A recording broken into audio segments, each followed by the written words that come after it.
Ladies and gentlemen, welcome to your favorite podcast. This is realestateinvestormba.com. We created Real Estate Investor MBA to leverage the knowledge of giants through synthesizing and providing much needed information to all investors, from the veteran investor to the new and aspiring investor.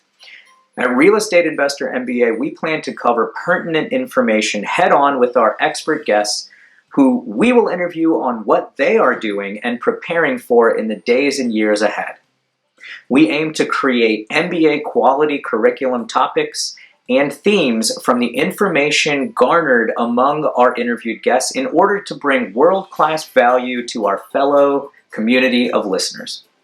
We truly believe that rising water raises all ships, and by sharing this leveraged knowledge, we can create a stronger online community, which translates to stronger local, regional, and national communities. Your hosts are Jeremy Moyer, who is a veteran real estate investor and author of a new book called Are You Playing the Real Estate Game Blind? As well as Tejas Gosai, the owner of eXp Realty, the Tejas Gosai team, and also co-manager in a newly formed Regulation D private equity fund called the Lehigh Valley Private Equity Fund. Now let's get to the show. Welcome to Lehigh Valley Private Equity Fund. Lehigh Valley Private Equity Fund is a Regulation D evergreen private fund designed to provide a 7% preferred return and an overall annualized target return of 12% through diversification in lending and acquisitions in the real estate industry. With over 100 years of combined real estate, investment, and management experience, our management team is actively sourcing opportunities and improving real estate in the Lehigh Valley and surrounding regions. The Lehigh Valley is booming. The private sector GDP is larger than 112 countries, standing at over $41.2 billion annually. Lehigh Valley Private Equity Fund uses three methods to create returns for our investors: qualified lending, buy and holds, and rehab resell projects. Our philosophy is simple: quality over quantity. Our primary goal is to protect our investors, and our strategy is to produce consistent high-yield returns. Thank you so much for visiting us. Contact us easily by visiting www.lvpefund.com or call us anytime 24/7 at 484-362-1313. Thank you so much and have a beautiful day. Ladies and gentlemen, welcome back to your favorite real estate podcast. It's Real Estate Investor MBA. I'm joined with my partner, Jeremy Moyer, and we always like to start the program with a big thank you to everyone that's made this program possible. This started out as a COVID project to further show how much our valley here has really expanded by leaps and bounds, and what people have been doing to further beautify and highlight the valley. So we've had a ton of amazing guests, from political figures to real estate developers, and just so many folks. So thank you. We are on iTunes, Spotify, Stitcher, iHeartRadio, TuneIn, Google Podcast, and we share the program on Facebook and LinkedIn. We do transcribe our program so that you can read it, and we have a lot of different formats. And if you want to suggest a guest for our program, please email when you get a chance. And with that super exciting program today, Jeremy usually helps get the best guests. And today we are joined with the president and CEO of ArtsQuest. So, Jeremy, you mind giving the introduction? Absolutely. So that's Kassie Hilgert. Welcome, Kassie. So as Tejas mentioned, she's the president and CEO of ArtsQuest, which is one of the largest nonprofit arts organizations in Pennsylvania. It was founded in 1984. Is dedicated to providing unparalleled access to arts, as well as using arts and culture as key tools for economic development in the region. Each year, it presents over 4,000 concerts, art, and educational programs, with 45% of this programming available to the community for free. The organization's flagship program is Musikfest. If you haven't been to Musikfest, you definitely got to check it out. It's a 10-day music festival presented by ArtsQuest each August, with over 500 concerts and up to 1 million attendees every year. The event is one of the largest free music festivals in the country. ArtsQuest also presents Chris Kindlemore Bethlehem, which is a holiday market that attracts nearby 90,000 visitors annually to Bethlehem, helping to support the region's popular Christmas tourism program. So Kassie's been with ArtsQuest since 2008 and has overseen the sponsorship, marketing, development, ticketing, public relations, and volunteer departments. Her accomplishments with ArtsQuest include playing a key role in helping to fundraise for the development of the $26 million ArtsQuest Center and ArtsQuest programming at the SteelStacks Arts and Cultural Campus, the development of strategic partnerships with area nonprofits, and leading the development of organizations' strategic plan by meeting with the members of ArtsQuest boards, volunteer leadership, staff, and the community to help shape the nonprofit's direction and goals for the coming years. Kassie also serves on several nonprofit boards and committees in the region as well. Kassie, thank you so much for joining us this afternoon for the interview. Well, thank you guys, and for you showing the creativity of this valley by creating this podcast during a pandemic, right? So we have all this time on our hands, and you turned it to a positive use. So congratulations to you, and thanks for having me. I appreciate that. Can you just start off by telling our listeners a little bit more about yourself and how you started working with ArtsQuest? Sure. I grew up here in the Lehigh Valley, moved here when I was 11 years old, and like a lot of kids, when I went to college, I thought I was going to be putting the Lehigh Valley in my rearview mirror because I wanted to go on to bigger and better things. And as luck would have it, after college, I got my first job here in the Valley and worked for Good Shepherd, which is a large rehabilitation network. Also worked for Air Products for several years in community relations and government relations and media communications. And it was really in the Air Products role that I got to travel around the country. And it was during that time that I realized exactly where I was where I wanted to be. Every town you go to, someone's trying to get away from it, right? They all want to go on to something bigger and better. And I thought that I might be able to have an impact here in the Valley. So while I was at Air Products, I got to know Jeff Parks, the founder of ArtsQuest and Musikfest. And we really got to talking about the vision for SteelStacks. And at the time, I was on the board of the Economic Development Corporation. I had been involved heavily in the arts in high school and in college. And there was just sort of this marrying of my interests and my passion and what I'd learned in my career. So in 2008, I made the jump from the private sector back into the nonprofit sector and really jumped in with both feet. And it feels like it's been a blink of an eye since 2008. That's amazing. So you have a very eclectic background to be able to do what you're doing. So real quick, it's not just ArtsQuest. This is this is a movement, right? Like what you're doing is there's a lot of emotions and logistics and planning and madness almost. Just soft question: what keeps you moving in this adventure? Yeah, madness is a great way to describe it. It's a delightful madness. This is an organization that runs several facilities. We run 11 festivals. We, have to be experts in logistics, in security, in safety, in programming and understanding what the community is. But I think what drives us is our mission is to provide access to the arts for all, but it goes a step further. We want to provide access to the arts in a way that drives urban revitalization. So when you talk about real estate, the arts, in particular nonprofit sector, can go into a dilapidated area that nobody wants to be in.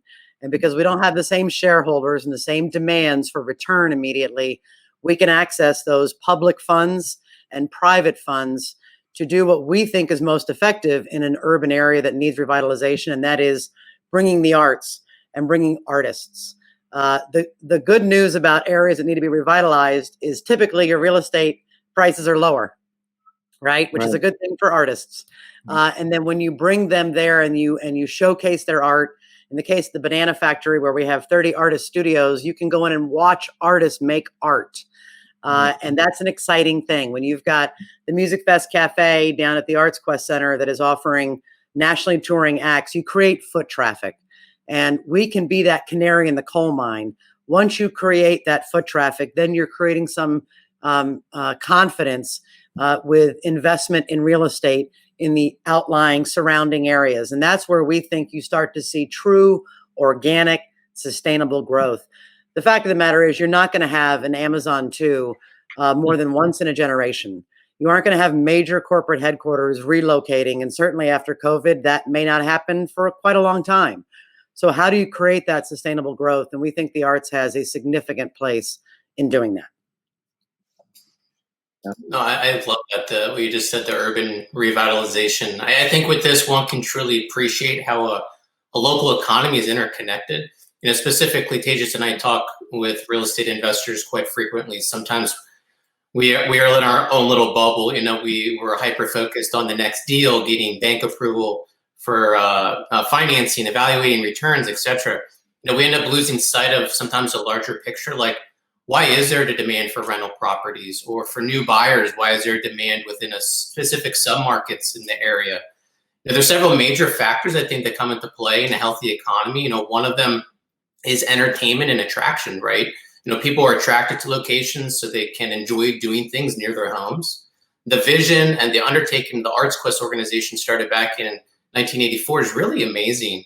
And we're kind of seeing the fruits of that vision now. Can you walk us through what assets within the Lehigh Valley made this vision and undertaking possible in order to provide our listeners some additional insight and perspective? Sure. It is a long history, but I will try to summarize. ArtsQuest and Musikfest started because Bethlehem Steel was going out of business. In 1983, Bethlehem had its second major Black Friday, and it was pretty apparent then that Bethlehem Steel was not going to survive forever. And it was at that time that the Chamber and others wanted to create a signature event that would do a few things. First of all, get people to the main street in Bethlehem. It is such a beautiful main street. But back in 1983, you could roll a bowling ball down the sidewalk on Saturday and not hit anybody. We wanted to support small businesses that were in the area and were struggling to survive. And we wanted to provide, through an authentic celebration, a sense of pride for the community, because Bethlehem Steel was a very long demise. And so out of that, that scene is when Jeff Parks really came up with the idea of Musikfest, because, little known fact, Bethlehem has the largest collection of 18th century Germanic architecture in the United States. We had the Moravians who founded Bethlehem. So we had this history of not just the Moravians, but at the center of the Moravian religion is the celebration of music. And you had, for almost 100 years, Germany was the official language of Bethlehem. So you had this authentic brand that was already there waiting to be celebrated. So that's why Musikfest started. And it's why it's spelled with a K. It's why all the major stages are called Platzes, because it's a fun word to say and it's German. And it's why we spread all those stages in and around a city versus going out to a big field where you gate it, you charge an extraordinary fee, and everybody rolls up and goes home, and nothing has changed. So putting Musikfest all around the downtown was critical for us. So that first Musikfest was a big success in '84. You fast forward a couple of years to 1993, we thought, hey, this festival thing is working. Let's stick with this authentic German thing. And so we rolled out Christkindlmarkt. Which now in Germany, they're outdoors, you stroll around. This is America, so we had to put it under tent and in heats, otherwise, and heat the tents, otherwise nobody would come out. But that has quickly become, a signature event for us. We have about 150 crafters at Christkindlmarkt that runs from the weekend before Thanksgiving all the way through, in a normal year, all the way through the weekend before Christmas. So that worked out well, and we thought, this is great, but you got 2 outdoor festivals that are reliant on weather. We'd love to get a roof, and what would happen if we could offer arts year round to see if we could have this impact that we were seeing from Musikfest and Chris Kinnemart. South side of Bethlehem in the mid to late 90s was not a place you thought about coming to for dinner or for a show or hanging out after dark.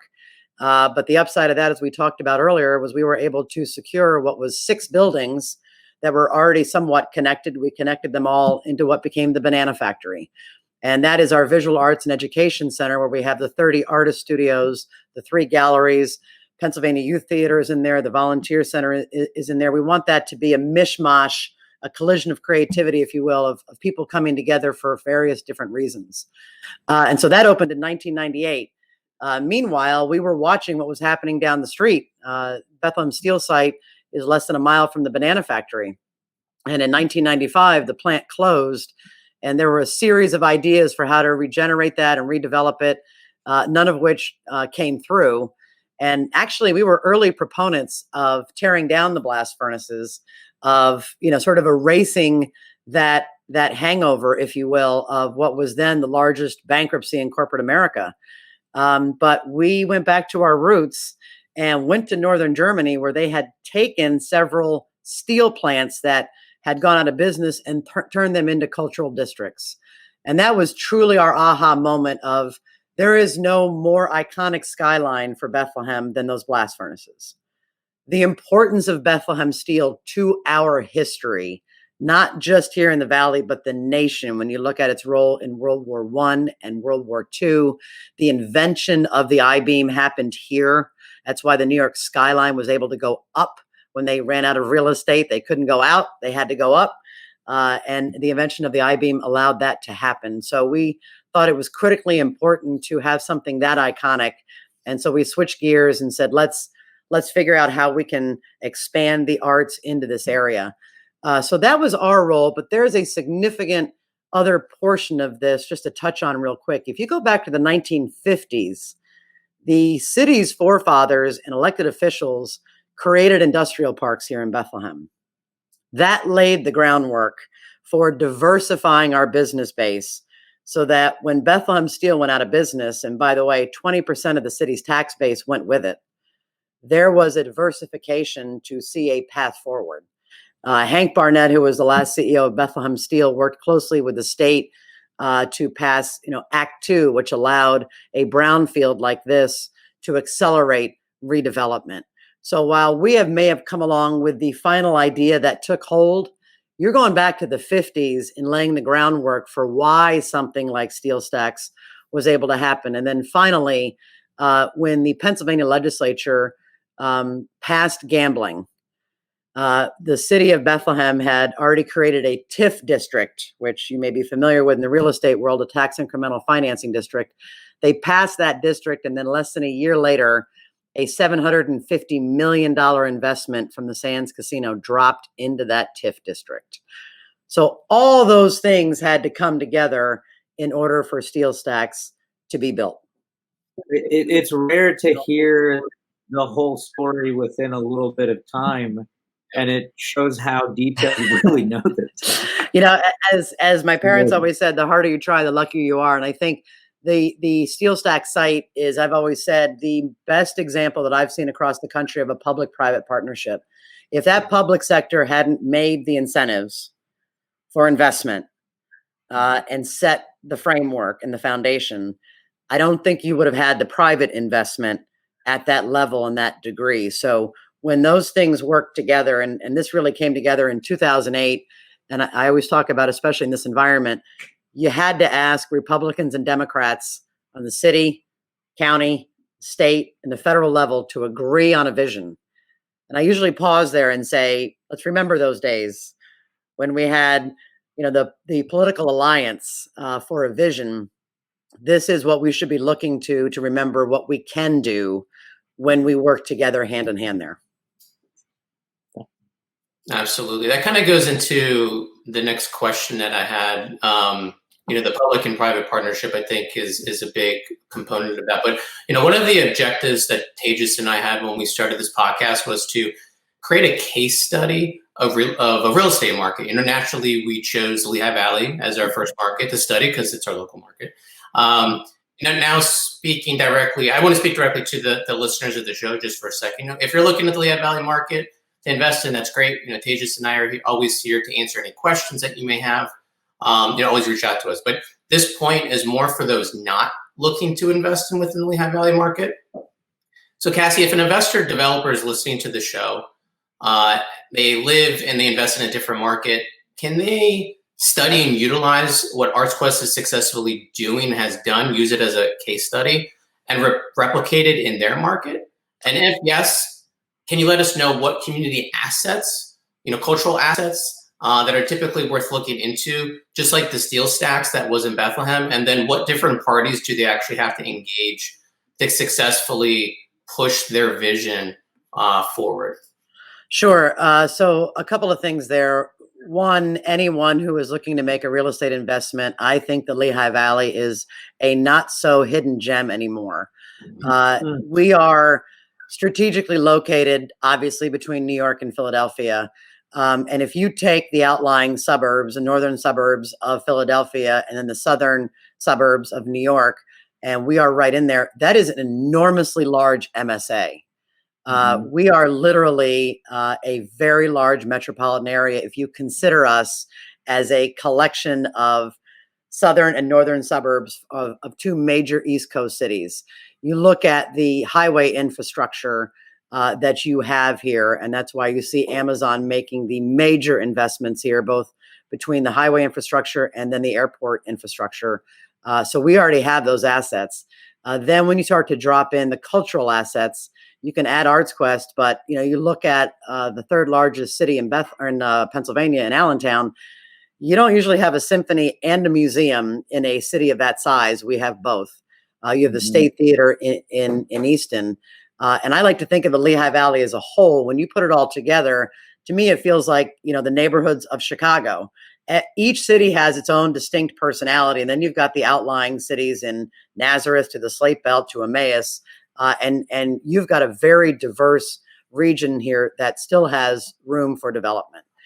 So I would encourage anyone to look here. There is still room for growth for sure. As far as what would you look for in a region, we have been preaching this angle of arts and culture should be at the center of real estate discussions when it comes to relocation, personally or professionally or corporately. And we just signed up with a group called Pro Social last year, led by a woman named Lisa Uckman. She actually started a group called IEG, which became one of the largest organizations in the world that measured corporate sponsorship dollars. So whether it was the NFL or NASCAR, she could put a dollar figure to that. She sold that company because what she wanted to do was spend time in the nonprofit world. She thought actually what nonprofits were doing, like ArtsQuest, was having a bigger impact in regions and in communities, but you couldn't measure it. How do you measure the impact of ArtsQuest on real estate prices, on housing prices? How do you measure it on recruiting and retaining workforce so that they don't leave? So we were her case study, her beta case study, to see what our impact was. And on an annual basis, looking at those factors, she's putting a value of $100 million on ArtsQuest programming on its impact in the community. If we add that to what the Americans for the Arts measures in our programming, that annual economic impact is $136 million. So it's almost $250 million a year that we are putting out into the community, whether it's hotel occupancy, restaurants, housing prices, again, that employee recruitment and retention. That is something I think more communities need to spend time on. How are they measuring the cultural assets they have? And the beauty of cultural assets is every community has their authentic assets. You may not think they are because you see them every day. They may be boring to you, but it's actually what makes people want to come visit you. So for us, that Moravian core and building that out and keeping that sort of authentic German theme and feeling is something that attracts tourists. So I think that's an important thing for communities to look at. And I would stress this doesn't happen overnight. We've been doing this for 36 years. And it really wasn't until probably SteelStacks opened, which was in 2011, probably wasn't for 2 years after that, that we started to feel our full strength. And truly, probably our biggest marquee program that we hit our apex had nothing to do with the arts. It had everything to do with being designated as a official World Cup FIFA viewing site for the 2014 World Cup. When that happened, and we had a game here, the USA-Ghana game, it was the first time we were over 15,000 people on site. The police told us we couldn't fit in one more person. And, we had live look-ins from ESPN, which got us about 80 million impressions worldwide. So that was, it was the pinnacle of the dream of wanting to convene community in one place and share communal experiences, people from all backgrounds, all socioeconomic status. That was a beautiful moment for us. We realized our vision for that one moment. What a cool thing I never knew about, that I never thought I would know about. Like that's tremendous. I mean, and it's such a good marker. I want to kind of, Jeremy, you have anything for? Okay, so real quick, I want to be respectful of time, but this is the year of COVID.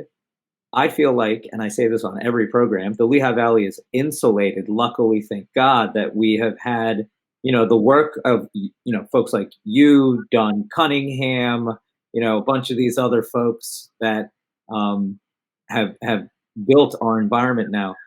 What has COVID done for you and your planning, and, how difficult is this year? And, what does it change for your plans for next year? And I'm sure things are going to be great, but would like to hear how you're adjusting and Sure. going on.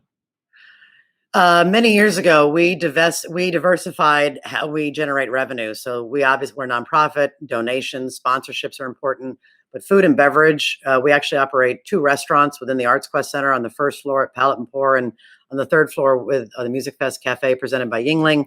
We do 11 festivals a year. We live on convening large gatherings. So COVID has devastated us. We have lost about $15 million in revenue. We have not been able to get together since March. And while we see the vaccine on the horizon, that is a huge thing for us to look to. We have to imagine how long can we go, because no one knows when those large gatherings are going to happen again. So we pivoted by going online with a lot of our visual arts programming. We did hold, and we will hold, hopefully, between 5 and 6 of our 11 festivals, even during COVID. With Musikfest going online, we did have 6 in-person concerts, and we had, over 2 million viewers from around the world for that. So we thought it was very important. While 1984, it was important to bring the community together because of what was happening with Bethlehem Steel, we couldn't find anything more important than in 2020, when we were all isolated, to keep us connected through the arts. So we thought it was important to keep that going. We are certainly in trouble from a standpoint of, we don't know when this is going to end, but we've had great support from sponsors and donors, and our city and state and counties have helped with some emergency funding. So we are scraping and crawling every day, just like everyone in this field, whether it's in the performing arts or the restaurant business or in the festival business. Everything that we do effectively has been shut down. But in this, we have found some bright spots. The virtual programming that we were doing and continue to do and streaming made us realize that we've just expanded our mission, as we've always said, to increase access to the arts for all. So now, past COVID, why wouldn't we keep doing that for people with disabilities who can't come down, who can't get here, who can't be in large crowds? So we're excited about what we're learning through this, how we can continue that in the future. That's awesome. So what is the best way for listeners to reach out if they're interested in sponsorships or getting involved in collaborations? What if they have ideas? Sure. Yeah, we have 5 different boards. We have 2,000 volunteers. So we are a community-based organization. There is a place for everyone here. So donations, I'm going to say artsquest.org/donate. We've got a campaign going on right now. If you want to know what is going on at SteelStacks, because we are still running cinema, we are still running dining, that is SteelStacks.org. And if you want to get involved from a business perspective, we custom tailor every sponsorship to a business, because we want to make sure what they do and what is important to them. We know with the 4,000 programs that we offer, there's something in there for them to hit their target audience. So they can reach out. There is a staff listing on our SteelStacks.org website too, where they can get out and get in touch with us. That's awesome. Love hearing how companies and people are reinventing themselves and advancing for the virus. I have to say, Musikfest is literally my favorite thing to look forward to every year. It's like our Christmas. My kids now, like, they were really disheartened, like, yeah, school was one thing, friends, but Musikfest is not. I know. Happening. I don't think it hit us until that first day that we started and it was virtual. And while we were thrilled that we were able to pull it off and we had so many views, there's nothing like that first day when things get started. And it is literally the world looking to Musikfest and looking to Bethlehem for those 10 days. It's pretty special. Yeah. And I mean, just to follow that up. So right after the Spanish flu and all that fun stuff in 1918 was the Roaring 20s. And I'm assuming that that's what's going to happen next year. We have to be really hopeful. And from a real estate perspective, I have personally, we do mainly multifamily, commercial, some residential, but it has been crazy. People have not been letting up. So again, all that work that, I personally and my teammates owe you and the stewards of the Lehigh Valley that have kept things going and insulated us so that we can kind of bounce back from something like this. But it's great. I really think, the arts are one of the most important things. And for us, we're artists right now creating a podcast, it's different type of art, but that's right. So yeah, I can't wait to, maybe do a follow-up at some point in the future. Well, thank you guys for having us on and just helping to spread the message. And as you see trends, as you see things happening in the real estate world, tell us. That helps us to form our programming, to form our thoughts, and to form our strategic planning going forward. So we look forward to working with you guys more. And thank you for finding your inner artist during a pandemic. Thank you. Thank you so much. But we'll keep in touch and we'll share all the links, the information, below. So please keep in touch. And everybody, you should donate to this cause. It is worthy and worth it. Thank you both so much. It's Real Estate Investor MBA. Check us out online. We'll keep trying to bring on guests like Kassie in the future. And we will look forward to seeing you in real time, Musikfest 2021. Cheers. Cheers.